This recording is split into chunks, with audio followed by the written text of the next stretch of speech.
Hello and welcome to Gardening at 58 North. So in this video I'd like to talk about aloe vera and aloe vera flowering in particular.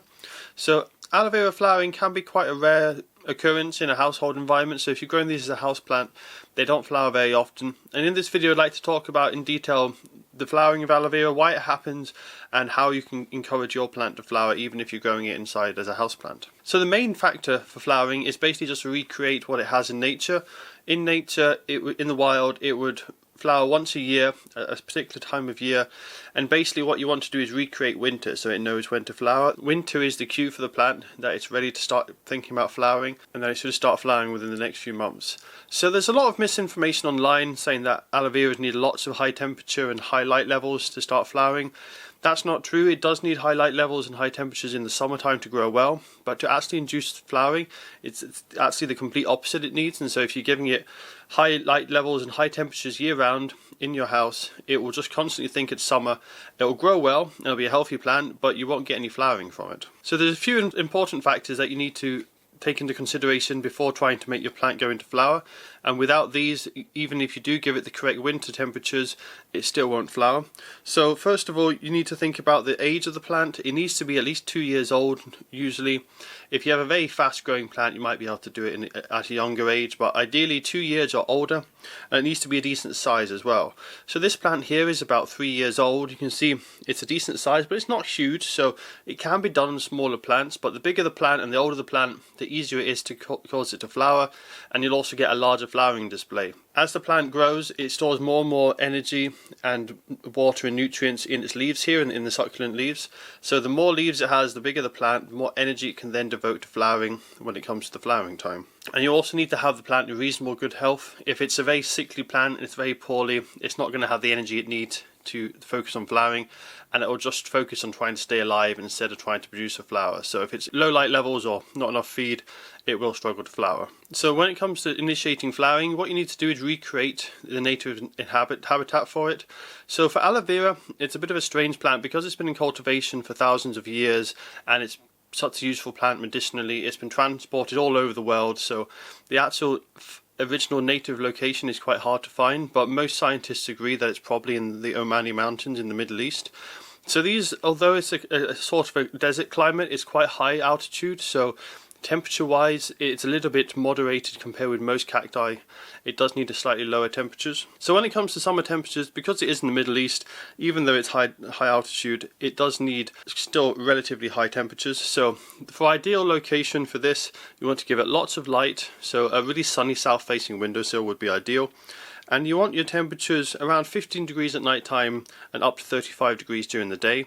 But the temperature range isn't too critical in the growing phase in summer. You can have it growing around 15 degrees constantly or 35 degrees constantly.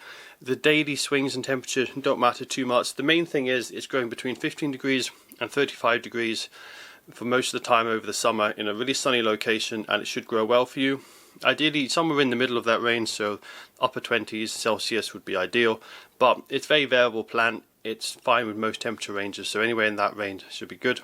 And you just want to give it a small amount of feed. Anything like a succulent cacti feed or just a balanced feed should all be good. They will be growing leaves for most of the summer, and you can towards the end of the summer start giving it a tomato feed to help it focus more on flowering, but feeding isn't too important. Where this comes from in the wild, it's very free draining soil, very little nutrients, so it's not a plant that needs a lot of feed to encourage it to flower. This plant, for example, I've not actually fed this for about a year now, and that's probably why its leaves are a little pale, but it's already coming to flowering despite the low feed levels. So once you've had it growing in a summer-like environment, you then need to recreate a winter environment for it.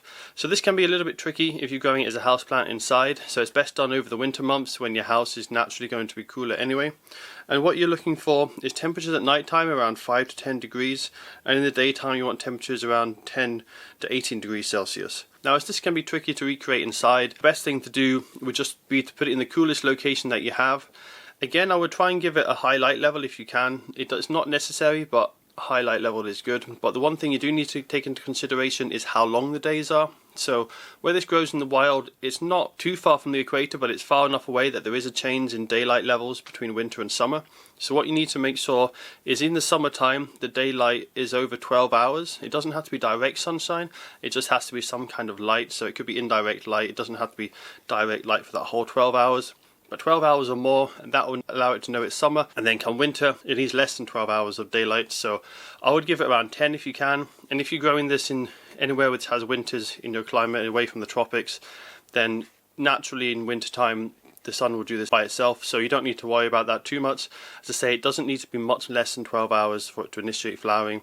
So any south-facing window should be fine. It's going to have lots of light from the sun still, but when it comes to winter, your part of the world will have less than 12 hours of daylight, so it will naturally trigger it into flowering. But you just need to make sure there's no artificial lights that are tricking it and making the plant think that it's longer days than it is. So a windowsill is quite good because you can draw the curtains at night. As long as it's not a street lamp right outside, it should be dark for the requirement. If you have it in a location where there's artificial lights, that could trick the plant slightly. So less than 12 hours a day of daylight and cooler temperatures as well. Now you might not be able to achieve down to 5 to 10 degrees at night. That's not necessarily required, but if you can get it that low, it will certainly help it initiate it to flower easier. So if you have a room that's maybe around 16 to 18 degrees Celsius, if you put it in there on a cold windowsill, and when it's cold at night and you draw the curtains, it should trap some cold air in there. That should be perfect for it.